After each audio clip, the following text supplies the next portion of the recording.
ایسا گھنٹہ جس نے امریکہ کو جڑوں سے ہلا کے رکھ دیا، ایک ایسا دن جس نے دنیا کو بدل کے رکھ دیا، گرتی ہوئے بلڈنگز، دھوئیں سے بھرا ہوا آسمان، چاروں طرف تباہی اور افراتفری سے بھاگتے ہوئے لوگ، ہر چہرے پر ڈر کا منظر اور ہر دل میں ٹیررزم کے خلاف نفرت۔ یہ تصویریں کسی جنگ کی نہیں بلکہ امریکہ کے شہر نیو یارک کی تھی، جو 9/11 اٹیک کے بعد میدان جنگ کا منظر پیش کرنے لگا۔ اس اٹیک میں 3000 لوگ مارے گئے اور 6000 سے زیادہ زخمی ہوئے۔ آخر کیا تھا یہ 9/11 کا اٹیک، جس کا سنتے ہی آج بھی امریکہ کے شہریوں کے آنکھوں میں آنسو آ جاتے ہیں؟ آخر کس طرح اس 9/11 کے اٹیک کو انجام دیا گیا؟ کس طرح امریکہ کی پاورفل ایجنسی اس اٹیک کو ناکام بنانے میں ناکام رہی؟ آئیے جانتے ہیں اس سب کو آج کی اس ویڈیو میں ڈیٹیل کے ساتھ۔ Today, our fellow citizens, our way of life, our very freedom came under attack in a series of deliberate and deadly terrorist acts of the Pentagon. Now this is what it looked like. دن تھا 11 September 2001 کا، جب امریکہ کے لوگان international airport Boston سے flight 11 صبح کے 8 بجے ٹیک of کرتی ہے۔ اس کی منظر تھی لاس اینجلس، لیکن فلائٹ ٹیک آف کے 15 منٹ بعد 5 ہائی جیکرز نے پلین کو ہائی جیک کر لیا۔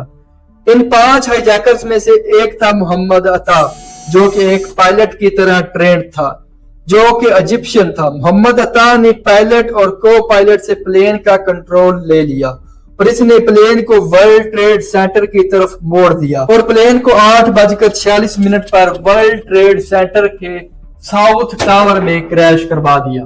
ورلڈ ٹریڈ سینٹر دوستو اپنے وقت کی بہت ہی مونومنٹل بلڈنگ اور امریکہ کی شان ہوا کرتی تھی۔ یہ مانا جاتا تھا کہ یہ اپنے وقت کی بلند ترین بلڈنگ میں سے ایک ہے۔ اس وقت کے پریزیڈنٹ جارج بش اس ٹائم سکول میں ایک ریڈنگ ایکسرسائز کے لیے جا رہے تھے، تبھی ان کے chief of staff Andrew card انہیں بتاتے ہیں کہ کیسے فلائٹ 11 کو ورلڈ ٹریڈ سینٹر کے ساؤتھ ٹاور میں کریش کروا دیا جاتا ہے۔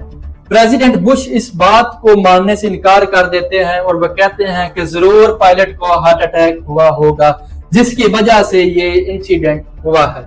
ایک دوسرا پلین فلائٹ 175 جو 8:14 پر ٹیک آف ہوتا ہے اسی ایئرپورٹ سے۔ ٹیک آف کے 28 منٹ بعد ہی 5 ہائی جیکرز کی طرف سے اس پلین کو بھی ہائی جیک کر لیا جاتا ہے اور پائلٹ اور کو پائلٹ کو مار کر کنٹرول لے لیا جاتا ہے اور پلین کو ورلڈ ٹریڈ سینٹر کے نارتھ ٹاور میں جا کر کریش کر دیا جاتا ہے۔ اس ٹائم تک پریزیڈنٹ جوش بک سکول میں پہنچ چکے ہوتے ہیں اور وہ بچوں کے ساتھ ریڈنگ ایکسرسائز کر رہے ہوتے ہیں، جسے نام دیا جاتا ہے پیٹ کوٹ۔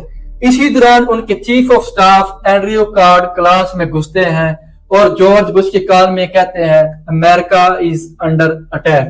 لیکن پریزیڈنٹ جارج بش کلاس میں بیٹھے رہتے ہیں اور ان کے چہرے پر پریشانی واضح طور پر دیکھی جا سکتی ہے۔ وہ اگلے 7 منٹ تک بچوں اور ٹیچروں کے ساتھ فوٹو سیشن کرواتے ہیں۔ یہی 7 منٹ دوستو امریکہ کے لیے بہت ہی کریٹیکل ثابت ہوتے ہیں، کیونکہ ان 7 منٹ میں دنیا بھر کو پتا چل چکا تھا کہ کیسے ورلڈ ٹریڈ سینٹر میں 2 پلین کریش کر چکے ہیں۔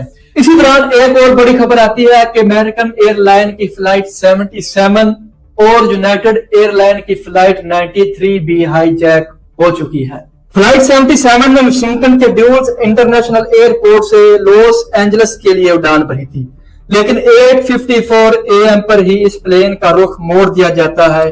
اس میں بھی 5 ہائی جیکر موجود تھے، جو ٹیک آف کے 31 منٹ بعد زبردستی کوکپٹ میں گھس گئے۔ دوسری فلائٹ 93 نیو جرسی سے کیلیفورنیا کے لیے ڈپارٹ ہوئی تھی اور اس میں 4 ہائی جیکرز تھے۔ ان دونوں ہی فلائٹ نے اپنی ڈیسٹینیشن بدل کر واشنگٹن ڈی سی کی طرف رخ کر دیا۔ ہائی جیکرز کا اگلا نشانہ دوستو پینٹاگون تھا۔ پینٹاگون امریکہ کے ڈیفنس ڈپارٹمنٹ کا ہیڈ تھا، جو کہ نیشنل سیکیورٹی اور ملٹری پاور کے لحاظ سے بہت اہم تھا۔ اسی لیے ہائی جیکرز نے 9:37 AM پر فلائٹ 77 کا رخ پینٹاگون کی طرف موڑ دیا اور پینٹاگون میں کریش کر دیا۔ اس تیسرے اٹیک کے بعد امریکہ کے تمام ایئرپورٹس کو شٹ ڈاؤن کر دیا جاتا ہے اور وہ پلین جو اڑان بھر چکے تھے انہیں اپنے قریب ترین کے ایئرپورٹس پر لینڈ کرنے کا آرڈر دے دیا جاتا ہے۔ امریکہ کے لیے حالات تب بد سے بدتر ہو گئے جب 9:59 AM پر ورلڈ ٹریڈ سینٹر کا ساؤتھ ٹاور آگ لگنے کی وجہ سے کولیپس کر گیا، جس سے ہر طرف افراتفری اور ہزاروں لوگ مارے گئے۔ اس اٹیک کے پیچھے سسپیکٹ کیا جاتا ہے کہ اسامہ بن لادن اور ٹیررسٹ گروپ القاعدہ ملوث ہے۔ القاعدہ دوستو اسامہ بن لادن کا بنایا ہوا ہی ایک گروپ تھا جس کا مقصد گلوبل لیول پر اسلامک ریولوشن لانا اور جہاد کو قائم کرنا تھا۔ شروع میں اسامہ بن لادن اس اٹیک کے پیچھے القاعدہ اور خود کے ملوث ہونے کو ایک پروپوگنڈا قرار دیتے ہیں۔ بلاخر ایک انٹرویو کے دوران وہ انڈائریکٹلی اس بات کو تصور کر لیتے ہیں کہ ان اٹیکس کے پیچھے القاعدہ اور میرا ہی ہاتھ تھا۔ اس بیان کے بعد پریزیڈنٹ جارج بش کا کہنا تھا کہ کسی بھی طرح اسامہ بن لادن اور ان کے پیچھے ملوث کسی بھی تنظیم کو نہیں چھوڑا جائے گا۔ دوسری طرف امریکنز کو فلائٹ 93 کا خوف بھی کھانے لگا۔ امریکنز کا خیال تھا کہ فلائٹ 93 کو یا تو وائٹ ہاؤس یا پھر US کیپٹول میں کریش کروایا جا سکتا ہے۔ US کیپٹول دوستو ایسے ہی ہے جیسے پاکستانی اور انڈین پارلیمنٹ ہیں، اور وائٹ ہاؤس دوستو پریزیڈنٹ کا ریزیڈنس ہے۔ کیونکہ پہلے دونوں اٹیک بہت ہی امپورٹنٹ بلڈنگز پر ہوئے تھے، اسی لیے امریکنز کی یہ تھوٹ تھی کہ اگلا اٹیک US کیپٹول یا وائٹ ہاؤس پر ہو سکتا ہے۔ مگر فلائٹ 93 دوستو اپنے ہدف کو حاصل کرنے میں ناکام رہی۔ جیسے ہی فلائٹ میں موجود لوگوں نے اپنے موبائل فون آن کیے تو انہیں اپنے ریلیٹیوز کی طرف سے میسج اور کال آنے لگی کہ کیا ہو رہا ہے امریکہ میں اور کیا ہوا ورلڈ ٹریڈ سینٹر کے ساتھ، جس کے بعد فلائٹ میں موجود تمام پیسنجرز نے ہائی جیکرز کے ساتھ فائٹ کرنا سٹارٹ کر دی اور یہ جہاز پیلسٹینیا کے کھیتوں میں جا کر کریش کر گیا۔ اس فلائٹ میں موجود دوستو تمام لوگ تو مارے گئے، لیکن انہوں نے کئی امریکن کی زندگی کو بچا لیا۔ دوسری طرف 10:28 پر ورلڈ ٹریڈ سینٹر کا نارتھ ٹاور بھی کولیپس ہو جاتا ہے۔ یہ اٹیک امریکہ کی ہسٹری میں ہونے والا سب سے بڑا اٹیک تھا، جو کہ امریکہ کے انٹیلیجنس کا بہت بڑا فیلئر ثابت ہوا۔ اس وقت تک امریکہ کا ماحول اتنا زیادہ ڈیڈلی ہو چکا تھا کہ پریزیڈنٹ جارج بش کو ایئر بورن ہونا پڑا، اور وہ تقریباً 8 گھنٹوں تک پلین میں رہے اور تمام حالات کا جائزہ لیتے رہے۔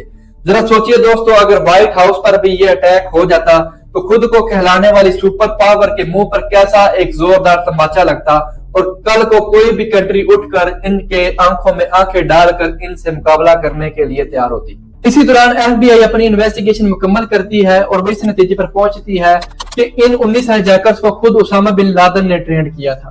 20 اکتوبر کو امریکن کانگریس ایک پیٹریوٹ ایکٹ منظور کرتی ہے۔ یہ ایکٹ امریکن سرکار کا بھرپور طاقت دیتا تھا کہ وہ اپنے ہی لوگوں پر سپائی کر سکتے ہیں، اور ساتھ ہی اس ایکٹ میں جوڈیشری کی پاورز کو بھی کم کر دیا گیا۔ دوسری طرف اسامہ بن لادن افغانستان سے پاکستان کے شہر ایبٹ آباد میں منتقل ہو جاتا ہے، اور امریکہ کو تلاش ہوتی ہے اسامہ بن لادن کی زندہ یا مردہ حالت میں۔ آخرکار 2011 میں امریکہ ایک آپریشن کر کے اسامہ بن لادن کو پاکستان کے شہر ایبٹ آباد میں مار دیتا ہے۔ دوسری طرف یہ اٹیک دنیا کی سب سے پاورفل انٹیلیجنس کے منہ پر تماچا تھا، جس کو دیکھتے ہوئے جارج بش نے 2002 میں ایک کمیشن قائم کیا، اور آخرکار 2 سال بعد یہ کمیشن اپنی رپورٹ سبمٹ کرواتا ہے، جس میں یہ واضح کیا جاتا ہے کہ اس اٹیک کے پیچھے سب سے بڑا فیلئر انٹیلیجنس ایجنسی کا تھا۔ اسامہ بن لادن کا کہنا تھا کہ ان اٹیکس کے پیچھے سب سے بڑی وجہ امریکہ کی مڈل ایسٹ میں بہت زیادہ انٹرفیرنس تھی، لیکن ان اٹیکس کے بعد کیا ہوا؟ امریکہ کی انٹرفیرنس مزید بڑھ گئی۔ انہوں نے افغانستان پر جنگ مسلط کر دی، انہوں نے ایران پر حملے شروع کر دیے۔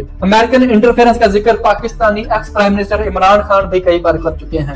ان کا کہنا تھا کہ جب ان کے خلاف ووٹ آف نو کانفیڈنس آئی تو اپوزیشن کے پیچھے جس کا ہاتھ تھا وہ امریکہ ہی تھا۔ آج کی ہماری ویڈیو یہیں پر ختم ہوتی ہے۔ اگر آپ کو ہماری یہ ویڈیو اچھی لگی ہو تو ہمارے اس چینل کو لائک اور سبسکرائب لازمی کریں۔